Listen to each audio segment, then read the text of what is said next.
Hello and welcome to all our viewers in Nigeria and around the world to Midday News on Global Television. We are live in the nation's capital, Abuja. I am Anthony Momodu. The Senate Committee on Banking, Insurance and Other Financial Institutions has postponed its interactive session with the Governor of the Central Bank of Nigeria, Olayemi Kadoso, till Friday, 9th February at 9 a.m. This was announced by the chairman of the committee, Senator Adetokunbo Abiru, after waiting for close to 2 hours for the CBN governor on planned interface. Kikelomo Okere has the details. The Lagos lawmaker explained that the postponement of the interactive session was due to CBN governor being held back in the House of Representatives, trying to address some economic issues. He further stressed that the interactive session was moved to Friday so it could meet with service chiefs to also address some other challenges facing the country. The chairman of the committee revealed that there will be a session with the service chiefs on Wednesday, which according to him extends to Thursday because it also has to do with issues of very serious concerns of the country. The essence of the meeting, of course, very obvious to all of us, which has to do with the current economic situation in the country. Now, but somehow the CBN governor has been held back in the House of Reps, also trying, of course, on the part of the House of Reps, they also are trying to also do some sort of consultation with him regarding the situation of the economy as well. So that is how come this has been somehow delayed. And the sense is that perhaps they're just rounding up, and we don't know exactly when they will be done, to be frank. And on our part too, we also believe that we should be rational, and in terms of trying to see reasons with both our brothers in the House of Reps and the sisters in the House of Reps, and of course the CBN governor. And to that extent, it will appear that on our part we'll have to adjourn ours, and till Friday, the 8th, the 9th of February. And the reason too, I think I should explain. Tomorrow there is a session with the service chiefs, and of course that might extend to Thursday, because it's also there are issues of very serious concerns to us. It could be recalled that the committee, in response to the Naira collapse to 1,520 to US dollars, summoned the governor of the Central Bank of Nigeria, Olayemi Kadoso, to speak on the status of the economy and the free flow of Naira on the foreign exchange market. Kikelomo Okere, Global Television News. The Senate has said it will grill the service chiefs Wednesday and Thursday over the insecurity in the country.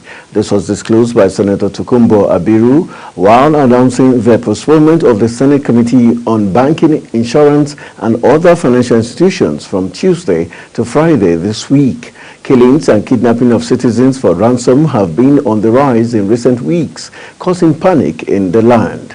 The Senate had resolved last Tuesday to summon the service chiefs to offer explanations on what they were doing about the alarming insecurity in the country.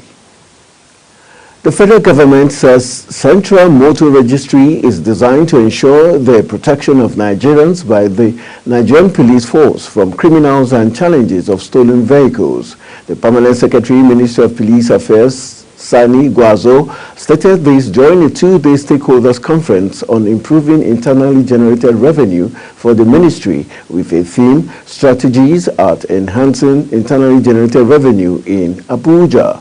Sharon Ajay has more. Speaking at the event, the Permanent Secretary says the Central Motor Registry is a lifetime guarantee that will protect the citizens and their property whenever there are issues of armed robbery, kidnapping and theft by criminals in the country. Adding that the Central Motor Registry will help to review the history and antecedent of the vehicle being purchased from other countries. To give you an example, if you are to purchase a car in Nigeria today, you are most likely going to purchase an imported used car. Do you know the origin of that vehicle? Where does it come from? Was there an armed robbery to pick it and sell it? And if the vehicle is traced to a Nigerian buyer, what will be the name of that buyer? Now, Nigeria has joined an Interpol system where if you just log in, register the identity of that vehicle, it immediately tells you the history, the antecedents of that car, and then you get a certificate. If tomorrow something happens and somebody in another country raises alarm, his car has been stolen or armed robbery or somebody has been killed using that car, and it is traced to you, nobody will pick you. Nigeria police will protect you. And that is the essence of having that kind of registration, and that is the essence of making sure that Nigerians are protected. He further reels out that the essence of the certificate of registration and that of the automation of the police specialized services such as character certificate, motor vehicle registration and others had made the service delivery seamless, as it stopped extortion and people traveling from the 36 states to Abuja to get the services.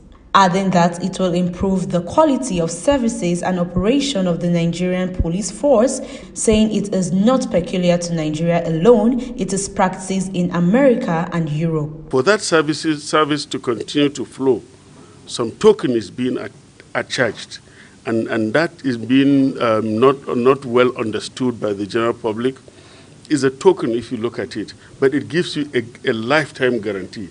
By the time you register your vehicle, you now get the certification, you come back and something happens, it's the Nigerian police that will protect you. I give you another example. Many countries will ask for character certification before they give visa or before you travel and stay abroad in a country. That is a service that is provided by the police. Now, that service needs to continue. That service needs to be improved. We don't want a situation where you are living in Maiduguri or Sokoto or Port Harcourt or Lagos, or you have to come back to Abuja headquarters of police to apply for character certificate. We want it to be a seamless process. You do it online, you get your certificate, provided you provide all the information, pay a token at your desktop, and that's all. Earlier, the Director of Finance and Accounts, Bakre Juliana Modupe, revealed that the budget every year always records deficit, and based on this development, Mr. President has mandated everybody in the revenue generation in MDAS to be up and doing on improving the revenue of the entire federation to tackle developmental projects in the country.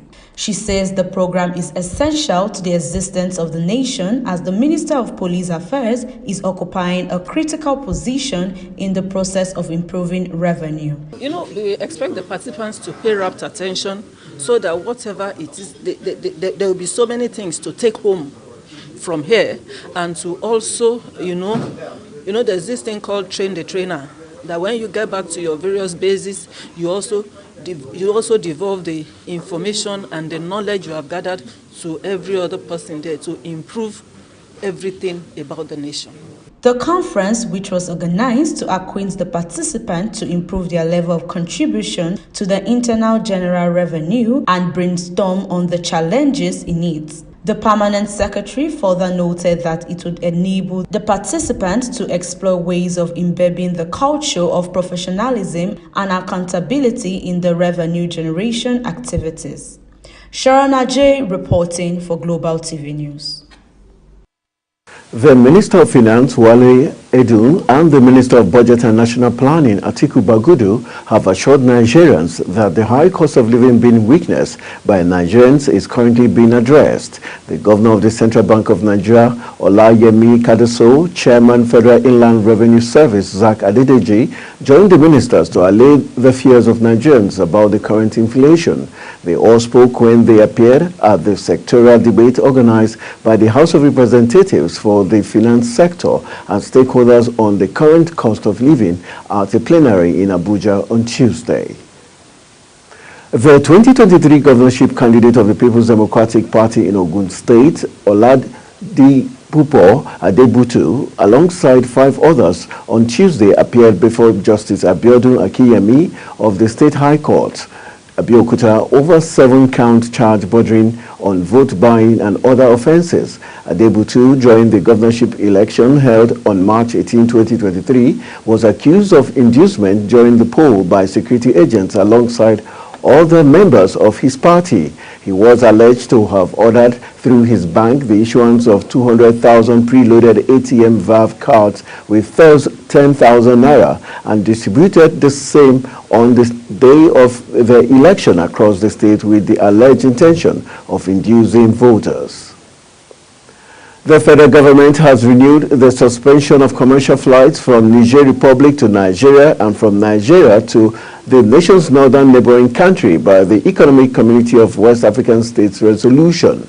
This directive was contained in a letter titled ECOWAS Restriction on the Republic of Nigeria from the Nigerian Airspace Management Agency, NEMA, and Aeronautical Information Services, and signed by the Director of Air Traffic Services, Tayo John.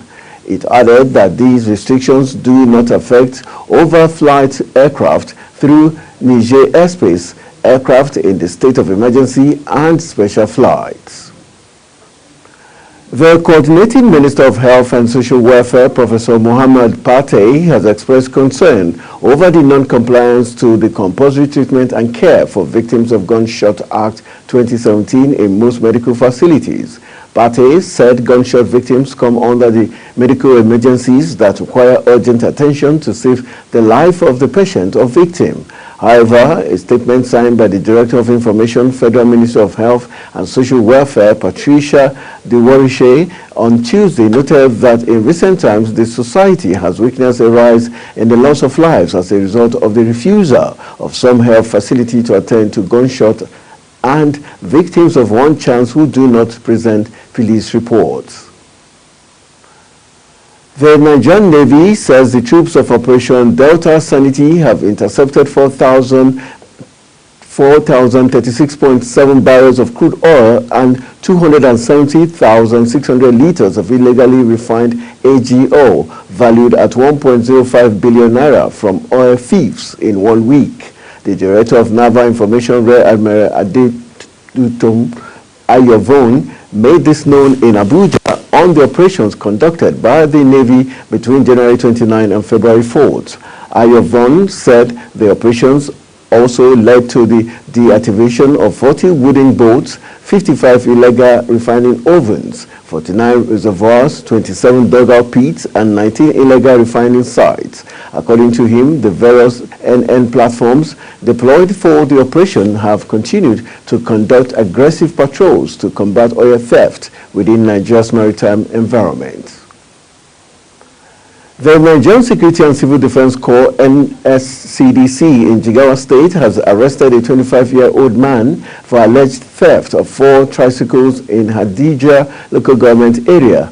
In a statement in Duse, the command's public relations officer, Badruddin Tijani, said the NSCDC operatives arrested one Abdullahi Idris for the theft of the tricycles. While the case was under investigation, the suspect transported the tricycles part to Wawarin, Matoya Gako, and Gadun Sariki in Hadija, where he sold them to a scrap dealer. He added that the suspect will be charged to court after an investigation.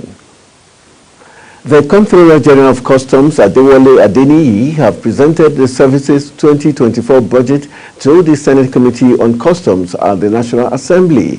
Adeniyi, while defending the 2024 budget of 706.43 billion naira, said that attention will be consolidating carried over projects, increasing staff welfare by improving and motivating officers' performance, and integrating technologies into custom processes. Regarding officers' welfare, Adeniyi mentioned that officers will be encouraged in various ways to increase efficiency and improve their well-being. He stated that this would be done through awards, promotions, and payment of allowances. Additionally, the Custom Boss pledges to surpass the revenue target of 5.079 trillion naira in 2024.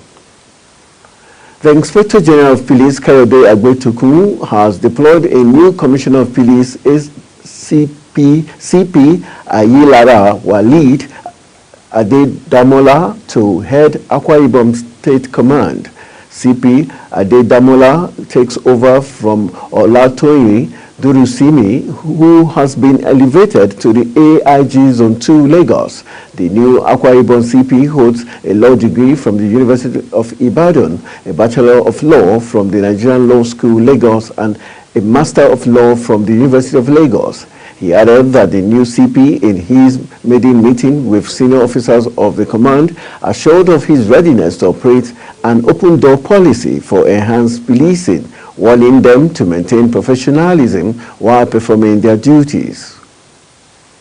The Nigerian police force has confirmed the arrest of 8 officers who abducted a businessman in Abuja and extorted 29.9 million naira from him in January.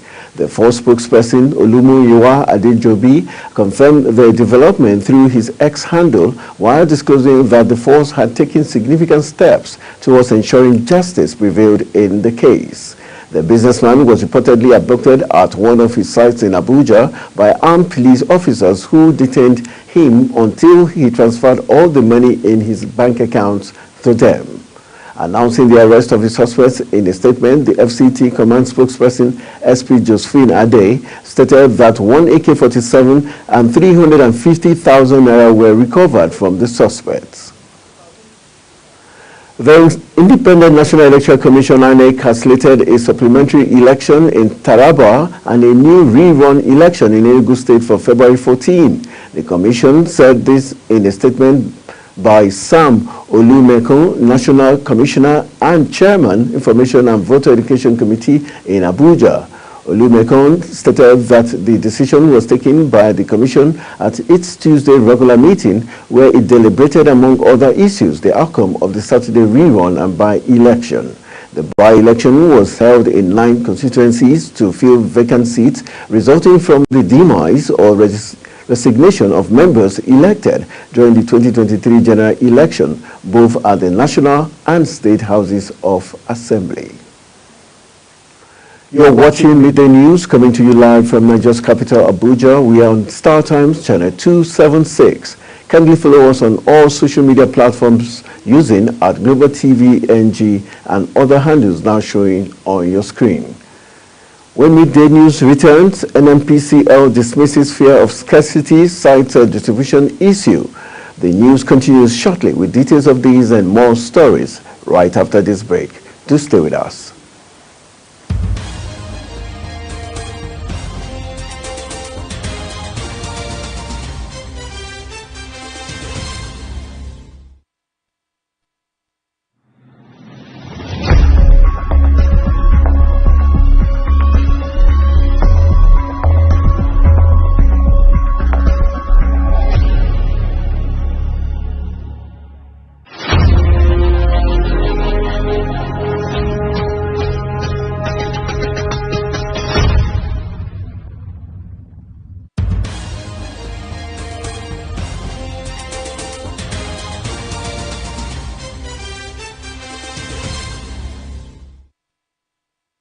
Welcome back from the break. This is Global Television bringing you live broadcast of Midday News. Thank you for staying with us. On the foreign scene, at least 22 people were killed Wednesday in 2 separate bomb blasts outside poll candidate offices in southwestern Pakistan, officials said. On the eve of the election marred by violence and allegations of poll rigging, the first attack occurred near the office of an independent candidate in Peshim district, around 50 kilometers from the city of Quetta and around 100 kilometers from the border with Afghanistan. Caretaker Information Minister for the Balochistan province, Yan Achakai, and Quetta police both put the death toll from the blast at 12, with 25 more wounded. According to Achakai, the second blast hit near the election office of a candidate for the Islamic Jamiat Ulema Islam Party in the city of Kila Saifullah, about 120 kilometers east. 2 amber weather warnings for snow have been issued by the Met Office. Both come into effect on Thursday, with the first covering North Wales and Northwest Shropshire and other the Peak District and South Pennines. The warning in Wales lasts for 8 a.m. until 3 p.m., while the other for the Peak District starts at 12 p.m. or Thursday and continues until 6 p.m. The amber warning for the Wales and Northwest Shropshire says snow and ice is expected to cause disruption. A quick look at business. The Nigerian National Petroleum Company Limited has explained the cause of the long queues in some filling stations in Lagos State.